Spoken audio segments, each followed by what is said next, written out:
Good morning, literary adventurers. Ready to dive back into the swirling currents of poetic imagery? More like the stagnant pond of syntax. Good morning, Miss Sharma. Always, especially when coffee's involved. Well, Al-Hagi, I promise today's topic is stimulating enough to wake you up without caffeine. We're continuing our exploration of figurative language. Yesterday, we dipped our toes into similes. Who can remind us what a simile is? It's a comparison between two unlike things using like or as. Excellent, Priya. Can you give us an example? Her smile was as bright as the sun. Perfect. Now today we're moving on to its more subtle, sometimes trickier cousin, the metaphor. Rohan, Al-Hagi, any initial thoughts on what a metaphor might be based on what we know about similes? It's a comparison, but without like or as. So instead of her smile was as bright as the sun, it would be her smile was the sun. Precisely, Rohan. You've hit the nail on the head. A metaphor directly states that one thing is another, implying a deeper, often more profound connection. It creates an identity. Why do you think poets and writers use metaphors? What's the point? Her smile was the sun sounds way cooler than her smile was bright. Good point, Al-Hagi. Beyond just sounding cooler, what else does it achieve? Think about the effect it has on the reader. It makes you imagine it more vividly. If her smile is the sun, it's not just bright. It's warm, it's life-giving. It potentially illuminates everything around her. Spot on, Priya. It adds layers of meaning. It condenses complex ideas into a concise, evocative image. Rohan, you look like you're wrestling with something. It just feels a bit dramatic. Like if her smile is literally the sun, wouldn't that burn things? And then it's not a smile anymore, it's a terrifying celestial event. A very valid point, Rohan. That's the beauty and the challenge of metaphors. They aren't meant to be taken literally. They operate on a different plane of understanding. The terror you envision comes from taking the comparison too far literally. The power of the metaphor lies in the implied qualities, not the exact physical reality. It's about finding the shared essence. So it's like saying, that politician is a snake. You don't mean he has scales and no legs. You mean he's deceitful and slithery in his actions. Excellent example, Al-Hagi. That's a classic. Now let's try creating a few. I want each of you to come up with a metaphor for time. Think outside the box. Time is a river. Lovely, Priya. Tell us why. What qualities of a river connect to time? It flows. It keeps moving. You can't stop it. It carries everything with it. Sometimes it's calm. Sometimes it's rushing. Beautifully articulated. Rohan, how about you? Time is a thief. Intriguing. Explain your reasoning. It steals things from you. Youth, memories, opportunities. It just takes, and you can't stop it. Powerful and a little melancholic.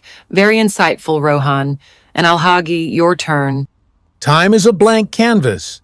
Ooh, unexpected. Elaborate. Because you get to decide what you paint on it. Every day is a new part of the canvas, and you fill it with your choices, your experiences. It's empty until you make it something.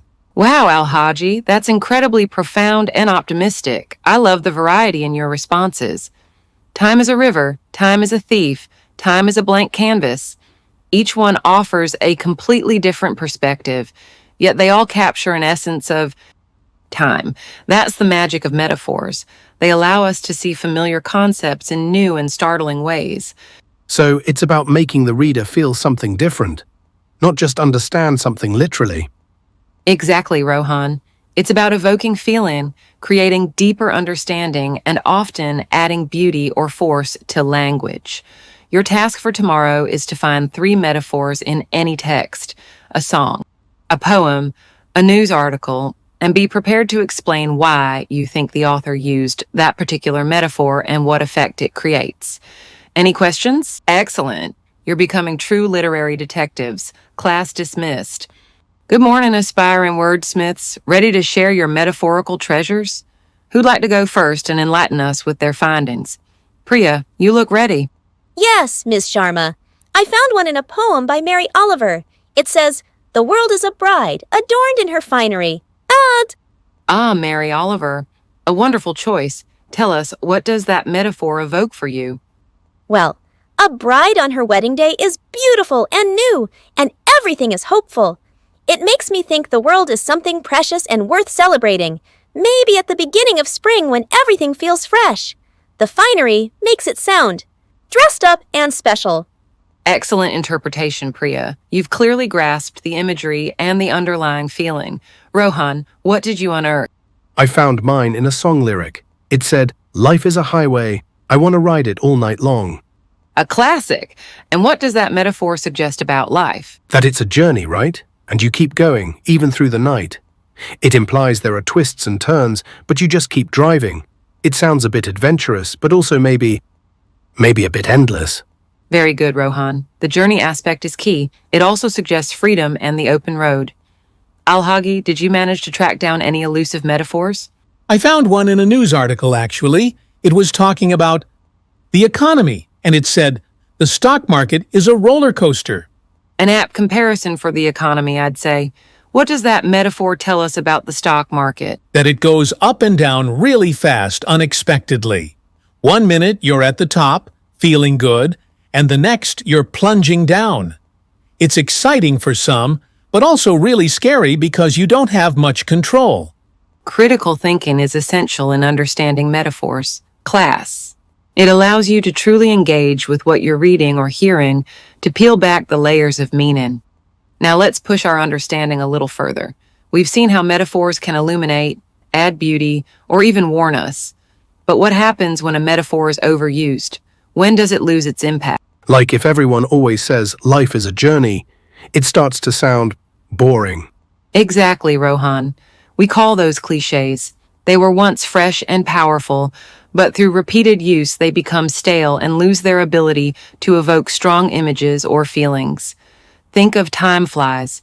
We all know what it means, but does it really make you feel the speed of time anymore? Not as much as time is a thief or time is a blank canvas did. Those were more surprising. Precisely. So, as writers, we want to strive for fresh, original metaphors that surprise and engage our readers, rather than falling back on cliches. It takes creativity, but the reward is a richer, more impactful piece of writing. So, if we're writing, we should try to think of something nobody's heard before? Ideally, yes, or at least put a unique spin on a familiar idea. It's about looking at the world with fresh eyes and finding connections that aren't immediately obvious. It's about being a language detective, always searching for that perfect, illuminating comparison. All right then, keep those creative minds buzzing. Class dismissed.